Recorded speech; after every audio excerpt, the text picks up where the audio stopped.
Deafrowe with Deafrowe Closed Caption, and I'm back again with another review. And this week's review, you've guessed it, is Silent Night, Deadly Night, Part 2. And, it's not, I want to let you know this is not a great movie. But, it is what it is. Hit that like and subscribe. Hit that notification bell if you want to see more of my reviews. Now let's get started on Silent Night, Deadly Night, Part 2, 1987. And this movie, the main character in this movie is Eric Freeman playing Ricky, which is the younger brother of Billy from the first movie. And this basically, it starts off, he's like in a psych ward of some sort, and he's talking to the, psychiatrist, doctor, or whatever, and basically going over how he became, a murderer. And the only thing I don't like about this whole part is the first quarter of the movie is basically like they're using footage from the first movie for the first quarter of the movie, so you don't really see nothing new other than him talking about the first movie. It's like a recap of the first movie, like you do in a TV series. So, I don't like the way they did that in the first, basically, good 30 minutes of the movie. Almost. I'm not quite sure. Anyway, I'm going to try to skip over those bits because they do show a little, boobage, so I'll try to skip over those bits right there. But basically, Ricky is now, stuck in this psych ward and is talking with a psychiatrist about what he's done and why he became a murderer like his brother did. And basically it all boils down to, for him, Mother Superior, whereas, Billy actually witnessed the killing of his parents, where Ricky didn't, but so though he blames all his murderous tendencies on Mother Superior.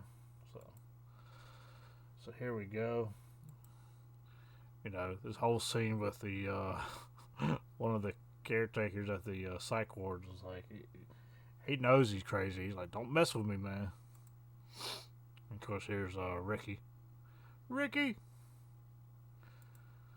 And of course, like, here's a flashback scene, recap. Of course, he's talking about this. He's talking about his older brother, what he saw, and all that stuff. Come back to here's the psychiatrist. Like I said, this first good bit of the movie. I mean, here we are about 20 minutes in. We're still just doing a recap of the first movie.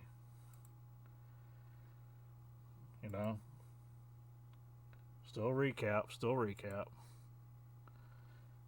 So we get we're past 30 minutes here now. We're still recapping the first movie. It's not a good look for a sequel to just basically recap the entire first movie. And then here we are. See, right about, see, we'll get there.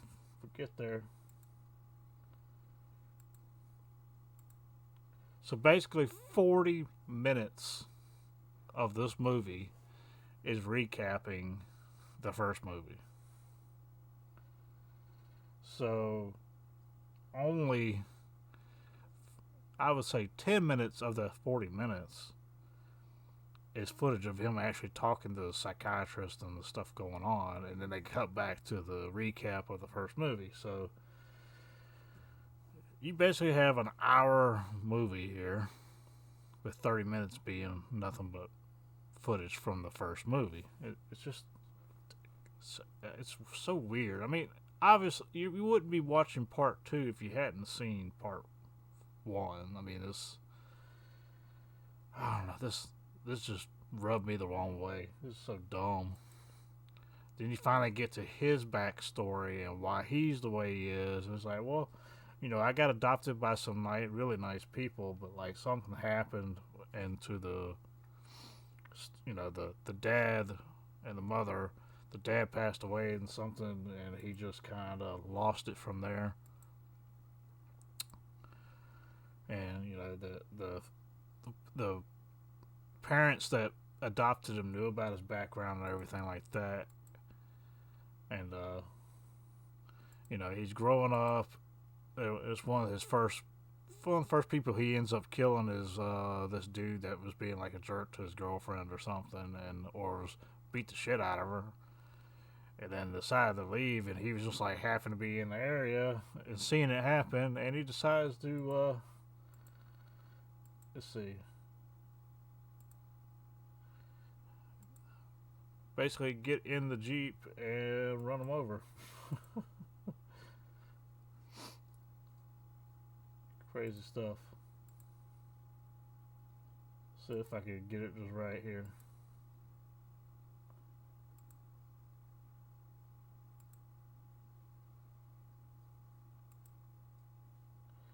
Right here.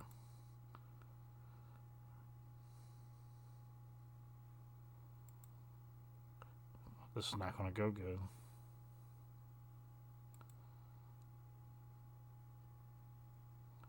Yep, shows up in the car right there, as you can see. And he decides to just, turn the Jeep on and, bloop, boom, bam, run him over. Jesus Christ. And it just proceeds to just back over him over and over again. So, yeah. And then, of course, the psychiatrist is right down, red car. Ooh, must have something to do with Santa. He was in a red Jeep. It's dumb shit like this, man, I'll tell you.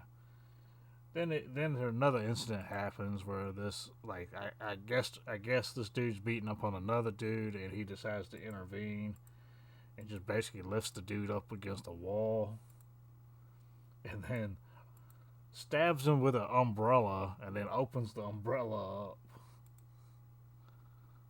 Right here. Oh, no. Naughty. It's so weird. It's so weird. It's just like he's obviously not holding him up. There's nobody can hold somebody up like that, just straight arm out. It's just crazy looking. Oh my god, this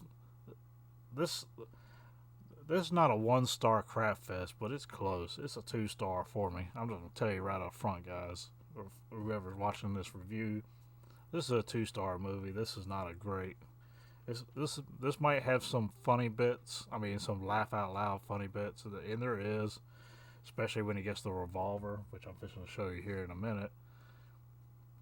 It just goes around the neighborhood. This is how he ends up getting caught. Finally, is he takes out his aggression on like his girlfriend's ex-boyfriend and blows his eyeballs out with hooking him up to a battery or some shit. Here, we'll get to it. Let's get on through this. Oop. He's got this girlfriend, right, and they're dating. And this is like the ex-boyfriend of the girlfriend or whatever. And he's giving him shit, and I'm like, man, this ain't the dude you want to give shit, because he ain't quite all there, if you get my drift. And he sticks some jumper cables in his mouth while the other side of it is still hooked up, and blows his brains out with it in his eyes.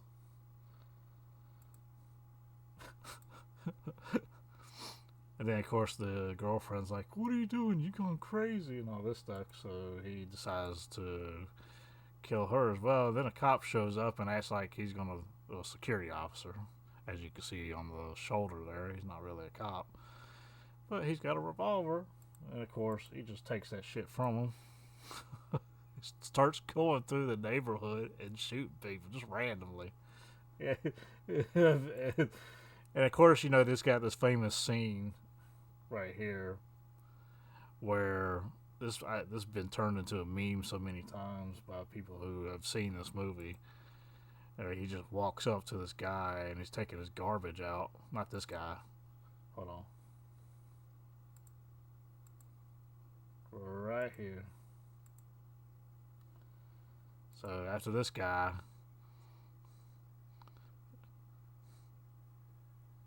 and then he just kind of it just kind of, you know, mofo this, mofo that, and he's just going around shooting people in his neighborhood or in this neighborhood.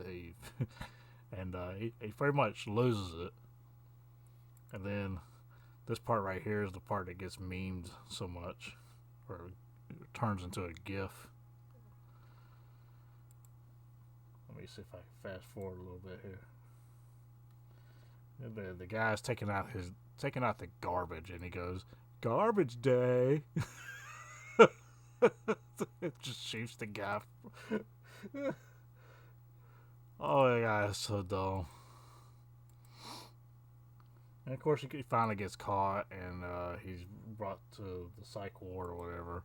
Anyway, during this whole thing right here, he does something to the psychiatrist here. He gets out and escapes.